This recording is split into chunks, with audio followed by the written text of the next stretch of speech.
Tämä kierrätystehdastapahtuma on sen verran suuren luokan juttu, että juontajakin vaihtaa kesken tapahtuman vaatteita. No onhan tämä siis Suomen suurin ekologisen elämäntavan tapahtuma, mutta mun vaatteiden vaihto johtuu itse asiassa vähän roolinvaihdosta. Eli nyt mä sitten olen omassa ammatissani, eli vaatetussuunnittelijana seisomassa täällä lavalla. Kyse on vaatetuunauksesta, eli vanhojen vaatteiden uudelleen muokkaamisesta. Joillakin ihmisillä saattaa olla sellainen käsitys siitä, että kyse olisi pelkästään vaatteen koristelusta ja tämmöisistä hyvin niin kuin kevyen luokan jutuista. No, tämäkin kyllä pitää paikkansa, mutta että vaatetuunaus ainakin minulle pitää sisällään hyvin paljon erilaisia asioita. Eli vaatetta voidaan muokata, muodistaa hyvinkin suurisuuntaisesti, jotta siitä saadaan käyttökelpoisempi. Ja näitä toimenpiteitä voidaan kohdistaa sitten kaiken tyyppisiin epäsopiviin, väärän kokoisiin, väärän tyylisiin vaatteisiin. Mä nyt näytän muutamia esimerkkejä tästä. Eli mulla on täällä esimerkkeinä muun muassa tämä mun äsken yllä nähty tämmöinen pusero. Tämä on ollut pitkä 70-luvun yöpaita ja nyt tämä on sitten tämmöinen merihenkinen kellotettu helmainen paita.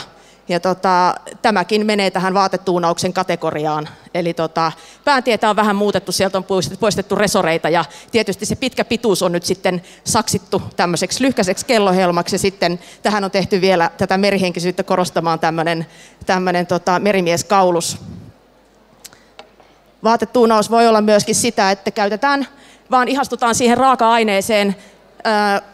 Tämä on ollut semmoinen samettikauluksinen, samettipäänteinen jakku, missä on ollut kultanapit ja hyvin semmoista rouvatyyliä. Ja mä oon tehnyt tästä nyt sitten tämmöisen pilottihenkisen takin tai tämmöisen baseball-tyyppisen takin, kuinka halutaankaan tätä nimittää. Mutta ihastuin materiaaliin ja laitoin tämän tällä tavalla uuteen uskoon.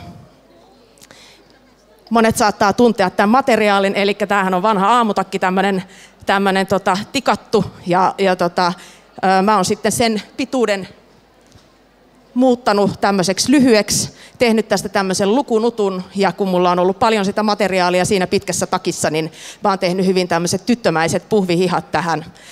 Eli tämäkin on vaatetuunausta, eli kaulus on säästetty, ja sitten mä oon pyrkinyt tässä käyttämään nämä kaikki alkuperäiset vaatteen rakenteet hyödyksi, eli tämän nauhan, mikä kulkee tässä kauluksen reunassa ja etureunassa, niin se on edelleenkin tässä vaatteessa paikallaan.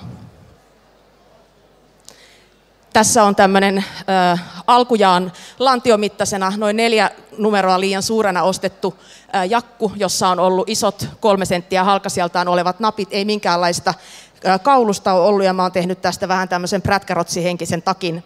Eli kaikki tämä ja kaikki muut toimenpiteet, mitä vaatteille voi tehdä, on vaatteiden tuunaamista. Tämän vaatetuunausnäytöksen aiheena, kuten ehkä ennakkotiedoista jo näitte, on miesten puvut. Miesten puvuthan on aika hauskaa materiaalia, eli miesten pukuja on kirpputoreilla aika paljon. Siellä voi olla tosi laadukkaitakin materiaaleja, ja esimerkiksi joku villan ja polyesterin sekoite on aivan pettämätön kestävyydessään, että sitä ei se käyttäjä todennäköisesti ole tämmöisessä pukukäytössä saanut loppuun sitä materiaalia. Mutta vaate voi sitten muuten olla, että se on mennyt ikään kuin aika on ajanut sen vaatteen ohi ja jotain sitten täytyisi tehdä. Mä opetan siis vaatetuunausta pääkaupunkiseudun kansalaisopistoissa. Mulla on ensi syksynä opetuspaikkakuntina Helsinki, Vantaa, Espoo, Järvenpää, Tuusula ja Nurmijärvi. Eli mä olen aika hyvin peitonnut nyt tätä pääkaupunkiseutua ja kovasti on innostusta kyllä osallistua mun kursseille, jossa mä annan henkilökohtaista ohjausta tämmöisten jämävaatteiden uusiokäyttöön. Katos hetkeksi ajatus. Mulla on siis, mä oon tätä vaatteiden muokkaamista, muodistamista itse tehnyt monta vuotta jo, ja mä en ole noin 5 vuoteen ostanut yhtään uutta vaatetta itse. Ja mulla sitten monesti käy niin, että kun mä teen esimerkkivaatteita kurssilaisille, mä en koskaan tiedä, että minkä ikäisiä kurssilaisia sinne mun kansalaisopiston tai työväenopiston kurssille tulee, niin mun täytyy sitten tietysti tarjota vaatetta vähän joka lähtöön, Ja näin mä teenkin sitten näitä esimerkkivaatteita. Ja jos mä en jostain vaatteesta sitten ole tykännyt kertamuokkauksella, niin mä voin muokata sen sitten uudestaan uuteen uskoon. Tämä mun ylläni oleva asu on itse asiassa lähtökohta on ollut hyvin tämmöinen samanlainen kuin tämä 50-kokoinen puku. Eli suoralahkeiset housut, tämmöiset suhteellisen leveät kauluskäänteet, 2 nappia, takana halkio. Ja mä otin tämän oman ylläni olevan asun pääraaka-aineet tuolta Savonlinnan kierrätyskeskuksen ilmaiseteisestä. Ja muokkasin tämän jakun alun perin niin, että mä teen tähän vaan hihamuokkauksen, ja kun täällä on hihahalkiot, ei kylläkään napin läpi, niin ajattelin, että no mä teen tämän täältä pyöriöpäästä, otan sen muutaman sentin. Eli en koske tuohon hihan suuhun, vaan nimenomaan otan sen täältä pyöriöpäästä, teen sen korjauksen. No täytyy sanoa, että ei sekään ihan hirveän helppo ole se sen tyyppinen, että varsinkin kun sen itselleen tekee. Eli että mä seison peilin edessä ja mulla on neulat ja sovitan ja sitten taas kädet suoraksi ja sitten mä taas katson, että onko homma hyvä. No mutta joka tapauksessa se oli se ensimmäinen vaihe, eli housuille en tehnyt mitään ja sitten tein tähän vaan tämän hihakorjauksen tähän takkiin. No nyt sitten tuossa elokuussa, kun mä en ole siis varmaan 4 vuoteen käyttänyt myöskään housuja, niin mulle tuli mieleen, että no mäpäs puran ne housut ja rupean niistä suunnittelemaan jotain muuta. Ja samalla ajattelin, että no laitetaan siihen jakkuunkin vähän erilaista ilmettä kuin mitä siinä alun perin on ollut. Eli tämä on siis jo varmaan 2 vuotta sitten netissäkin nähty asia, mutta en malttanut olla kokeilematta tätä vetoketjujuttua itselläni. Eli mä laitoin tähän 2 tämmöistä takkivetskaria tähän takin vyötärölle. Mä sain tätä pituutta toki sillä vähän korjatuksi. Haluaisiko joku assisteerata vähän auki näitä? Eli mulla kiertää siis nämä vetskarit ympäri. Eli tässä on 2 vetoketjua ja mä pystyn näin ollen sitten, kiitos, voin ottaa koko ton takahelman pois. Tai toki sitä voi sitten vähän avata niitä vetskareita, jos niin haluaa. Ja näin saa sitten tähän jakkuun, nimitän tätä nyt jo jakuksi, koska tämä on mun käytössä. Eli en puhu enää miesten puvun takista. Ja näin mä saan sitten tähän monikäyttöisyyttä. Ja sitten mitä niille tapahtui niille housuille. Eli mä sitten purin tuossa elokuussa tämän puvun housut ja rupesin miettimään asua tänne alle, jossa mulla tässä keskellä vaatteessa olisi se sama kangas. Koska mä tykkään tietyllä tavalla semmoisesta yhtenäisyydestä vaatteissa, eli että mulla se sama materiaali toistuu, mikä mulla on takissa, niin se sitten toistuu täällä alla. Ja sitten mä otin tätä housukangasta tilkun, menin kirpputorille ja ostin sitten toiset liituraitahousut. Ja tein sitten siitä mekon.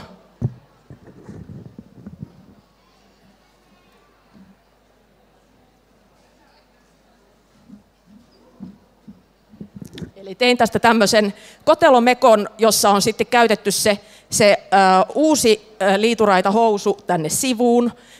Täällä on vähän miesten puvunhousujen taskuja muistuttavat taskut täällä sivuissa.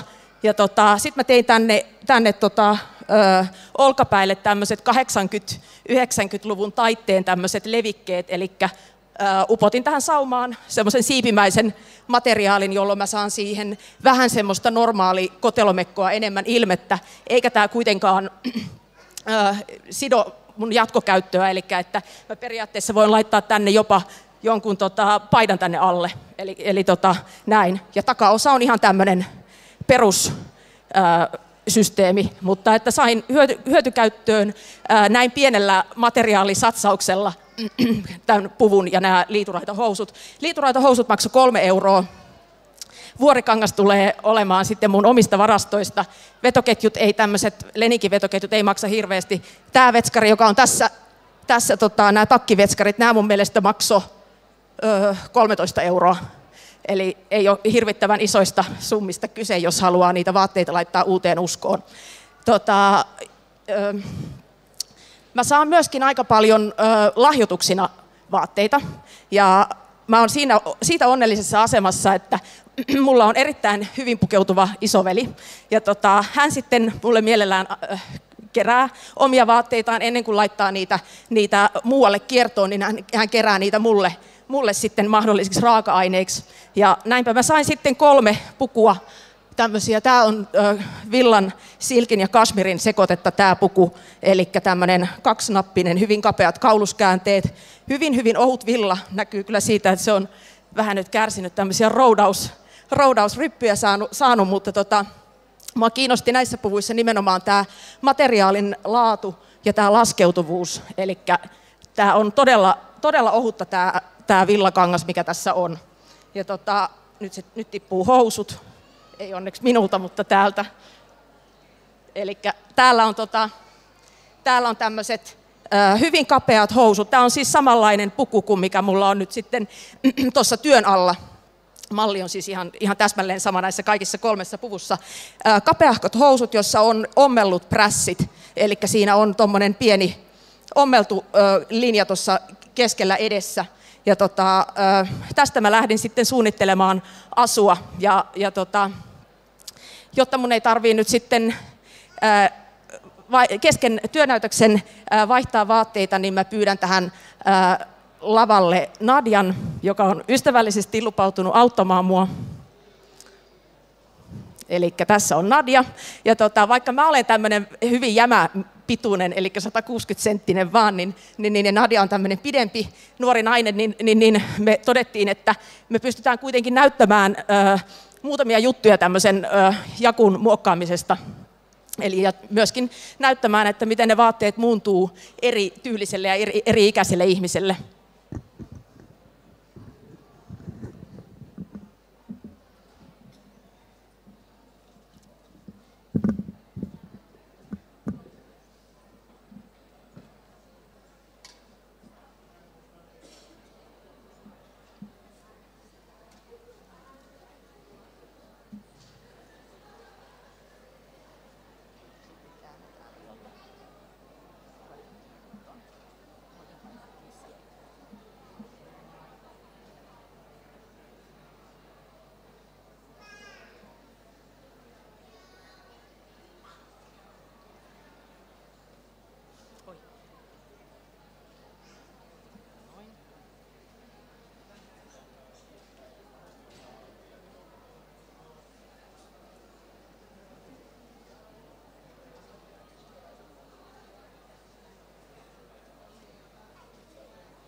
No niin, eli kun mulla on tässä Nadian yllä olevassa takissa on tämmöiset, mä halusin nimenomaan sitä laskeutuvuutta, kuten kerroin, niin mä tein tänne housuista leikkasin tämmöiset puolikuumalliset palat, eli kun mulla on ollut kapeat housut, niin mä en hirveän isoa palaa siitä saanut, mutta tämä on se kaavakappale, mikä mulla on ollut, mikä on siis ton helmapalan malli. Eli ne, ketkä on enemmän ommellut, niin tietää, että langan suunnilla on tosi paljon merkitystä siihen laskeutuvuuteen. Eli tässä tulee ikään kuin sitä vinoa langan suuntaan myöskin, jolloin siinä tulee sitä kellotettua vaikutelmaa tähän vaatteeseen.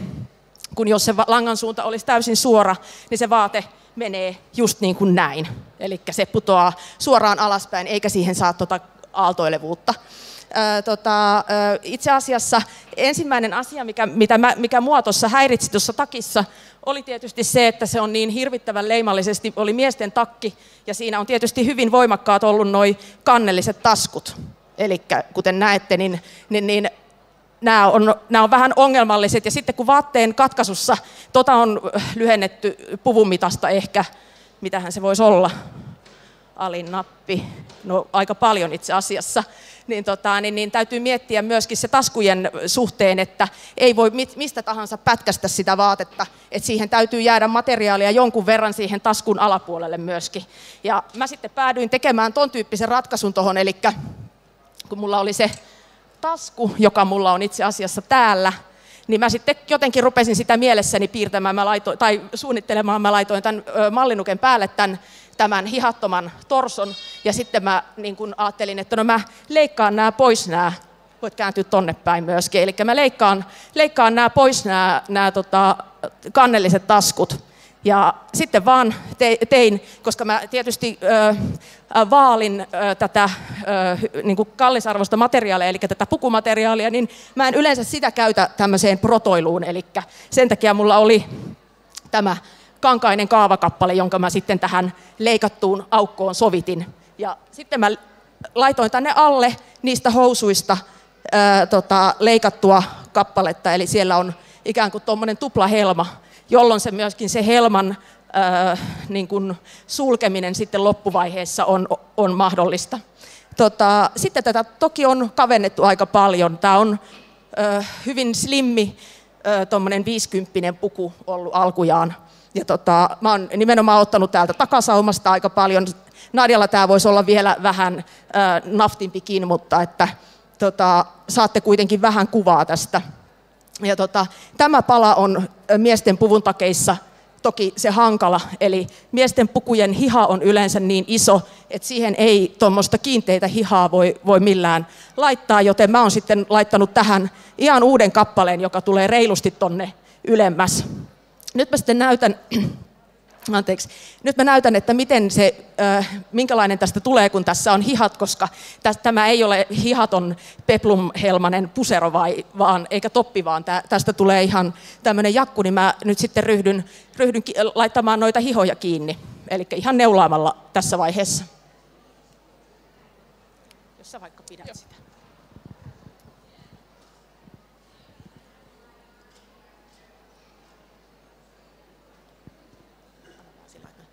Mulla on tässä nyt nämä puvun hihat, nämä on tehty nyt hyvin helposti, eli kun mä tuun omiin mittoihini tämän hihan vielä korjaamaan, niin mä en ole poistanut täältä vanhoja noita saumavaroja ollenkaan, mä oon vaan silittänyt ne vähän litteemmiksi, että tämä on vähän epävirallinen versio siinä mielessä. Täällä on ollut, kun tämä on tämmöinen enemmän räätälintyönä tehty takki, niin täällä on ollut napinlävet, niin kuin näette. Täällä on siis ihan tämmöiset, jotkut sanoo napinreijät, mutta napinlävet on se oikea sana. Eli tämähän jättää kankaaseen reijän, jos tämän tästä purkaa pois. Ja jollain tavallahan se täytyy sitten hoitaa. Eli täällä. Onneksi tämmöinen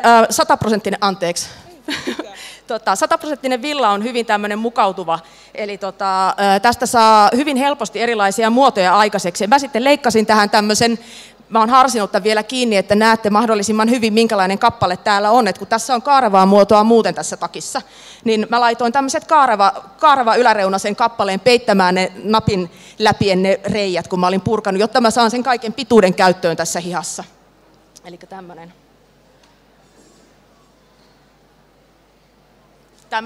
Tämmöinen voi tulla kyseeseen mahdollisesti joissain naistenkin takeissa, jos täytyy pidentää hihaa ja sitten siitä täytyy saada pituutta tarpeeksi siihen vaatteeseen.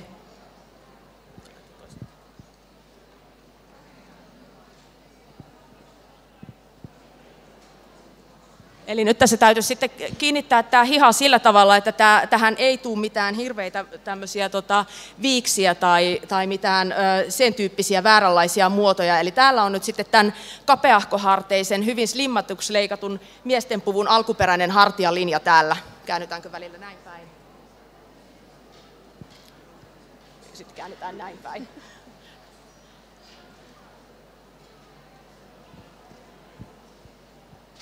Yleensä tämä on hyvä tehdä niin, että asiakas on peilin edessä, eli tämä on hyvin tyypillinen juttu, mitä munkin vaatetuunauskursseilla tehdään, että tullaan sinne kurssille jonkun älyttömän hyväkankaisen, mutta semmoisen täysin överi-ysäri hartiaisen jakun kanssa, ja sitten se täytyisi palauttaa ikään kuin enemmän siihen tämänhetkiseen tyyliin, niin tämä on se hyvin tyypillinen vaatekorjaus, mikä tehdään. Eli mä tässä yritän nyt sitten etsiä, vaikka mulla ei sitä peiliä olekaan, niin mä yritän etsiä sen oikean niin kuin hihalinjan, mistä se hiha lähtee. Täällä on olemassa kaikki nämä tukimateriaalit, mitkä tässä puvun hihassa on ollut, ja se helpottaa kyllä tätä hihan kiinni laittamista, eli että noin perusperiaatteena niin on semmoinen, että miehusta, eli tämä kropan kohta laitetaan ensin kuntoon. Kaikki ne saumat, mihin hiha on yhteydessä, niin ne laitetaan kuntoon ja huolitellaan, silitetään saumavarat auki ja sen jälkeen sitten päästään kiinnittämään hihaa, koska ei ole mitään järkeä tehdä semmoista edestakaisliikettä, että no mä laitan nyt tätä hihaa vähän kiinni ja ai niin joo, mun täytyy toi sauma vielä avata ja huolitella ne saumavarat ja näin. Eli sillä tavalla toimitaan. Ja sitten siihen ommellaan syötöslangat siihen, eli siihen pitäisi saada vähän tämmöistä reunusta tähän hihaan. Pieni reunus, jolloin se ei istu lättänänä siinä, vaan sen hihan täytyisi aina olla pikkusen pyöreämpi. Katon tuosta edestä.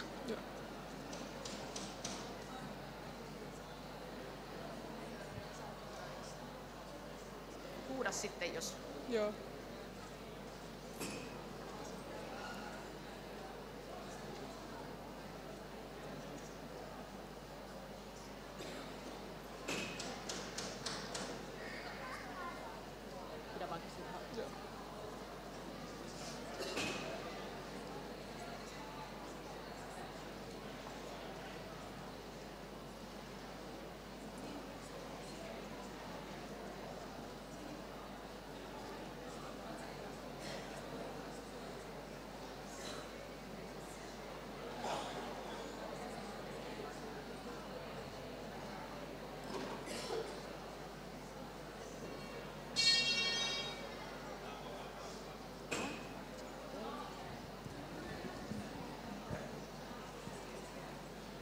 Täältä vielä, koska mä yritän laittaa vielä tänne yhden. Joo.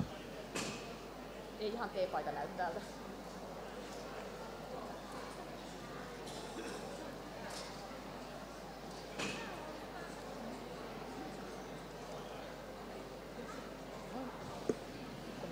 Voi sinne puolelle.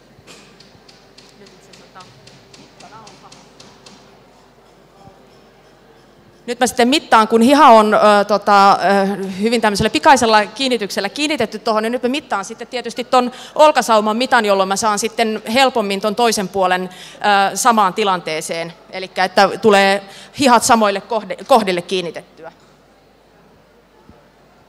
Ota, vielä. Joo. Puhun ensin ja sitten teen kuitenkin toisin. 11.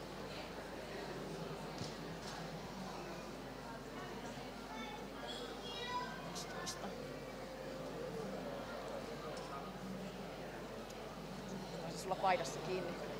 Saattaa olla.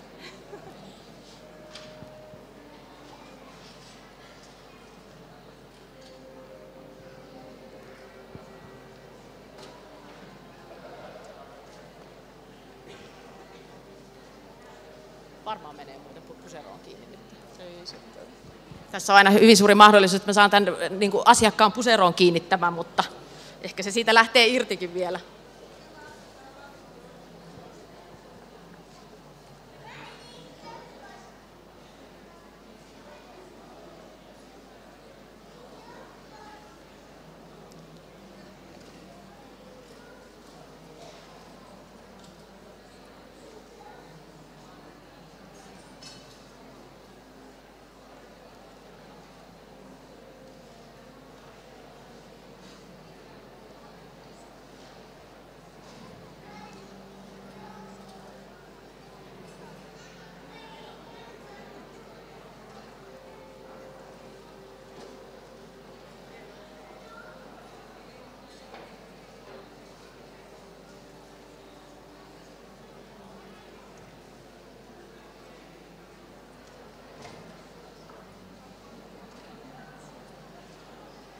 Miltä näyttää? Alkaako olla jo? Hyvä. Eli näin. Nyt on saatu hihat tämmöisellä hyvin pikaisella asialla laitetuksi kiinni. Eli nyt näette sen, että minkälainen on sitten tämä ennen tämmöinen ihan laatikkolinjaisen mallinen puku. Täältä näette vielä takaa, minkälainen tämä on ollut. Jos Nadia kävelet vähän, voit käydä siellä kääntymässä. Eli tällä tavalla tuohon vaatteeseen saatiin ihan selkeästi eri tavalla naisellisuutta verrattuna siihen, että sen olisi korjannut vaan istuvaksi tästä versiosta. Kiitoksia mielenkiinnostanne. Jos tämmöinen vaatetuunaus, vaatteiden muokkaus, muodistaminen kiinnostaa, niin kannattaa katsoa tuossa toukokuun loppuun mennessä. Mä päivitän mun kotisivuille opetuspaikkakunnat. Mä voin toki jakaa vielä käyntikorttejakin tässä, jos se tuntuu helpommalta vaihtoehdolta. Ja sitten mä myöskin päivitän sinne tämmöisiä vaatetuunausluentoja, joita mä pidän. Mä muun muassa Järvenpäässä pidin erittäin suositun vaatetuunausluennon, ja se nyt sitten poikii jo jatkoa pariin muuhunkin opistoon tuossa syksyllä. Eli todella rautaisannos siitä, että mitä vanhoista vaatteista saa. Niistähän saa ihan vaikka mitä. Eli lähinnä rajoitteina se, että mitä niistä keksii, eli mielikuvitus, ompelutaidot, jossain määrin tietysti myöskin ne käytettävissä oleva aika, mutta nämä ei suinkaan mene tässä järjestyksessä. Ja voin lohduttaa kaikkia semmoisia, jotka on ehkä aloittelevampia ompelijoita, niin aika paljon homma perustuu kuitenkin siihen selkeän suoran siistin sauman ompeluun. Mä voin omasta kokemuksestani vielä sanoa sen, että mä oon puvustanut Ylellä yli 400 televisio-ohjelmaa, eli mä kyllä väitän hallitsevani aika lailla erilaiset tyylit, ja koska mä en itsekään, kuten näitte noista alkuvaatteista, mitä näytin, niin mä en ole yhden sortin pukeutuja myöskään itse. Eli kannustan teitä kyllä kaikkia niin kuin tutustumaan tuohon vaatetuunaamiseen, koska kyllä siitä käsillä tekemisestä saa itselle paitsi hyötyä myöskin hirvittävän paljon iloa. Että sitä paitsi, että mä opetan ja mä teen näitä asiakastöinä näitä vaatteita, niin mä harrastan tätä myöskin. Eli mä kyllä voin täysin allekirjoittaa sen, että tämä on ihan mahtavin tapa viettää vapaa-aikansa. Ja tietysti kursseilla saa myöskin sitten sen hauskuuden, että ei siellä ole pelkästään ne mun noin 50 vaatetta, mitä mä kurssin alussa näytän, eri tavalla muokattuja vaatteita, eikä pelkästään se, mitä kurssilainen itse tekee, vaan myöskin se, että te saatte sitten aina niiltä kanssakurssilaisilta sitä ideaa ja sitten myöskin tämmöistä makutuomarointia, mikä on myöskin tässä aika hauska. Vähän niin kuin vanhan ajan ompeluseurat ja tällä 10-12 vuosikurssin opetuskokemuksella, jota mä nyt olen kuitenkin muutaman vuoden tehnyt, niin voin sanoa, että ei mulla kyllä koskaan mitään niin kuin nihkeähenkistä kurssia ei ole muodostunut. Eli että siellä ikäskaala on tuosta noin 20 sinne reilusti ylöspäin, mutta kaikki me toisiltamme saadaan siinä hommassa jotakin.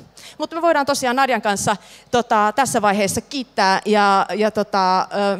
jos haluatte käyntikortteja, jos ette saanut mun www-sivuja tuolta ylös, niin niihin kannattaa tutustua, koska mä sinne tosiaan päivitän sitten kurssipaikkakunnat. Mutta ne siis tulee ensi syksynä olemaan Helsinki, Toimalan opisto tuossa Etelä-Helsingissä, sitten Vantaan aikuisopisto Tikkurilassa, sitten Espoon työväenopisto Olarissa, Järvenpään opisto, siellä mulla on 2 kurssia, ja Nurmijärven opisto, siellä on lyhyempi kurssi, ja todennäköisesti sinne tulee vähän nuorempien ihmisten lyhyt kurssi myöskin, ja sitten Tuusulan opisto Hyrylässä.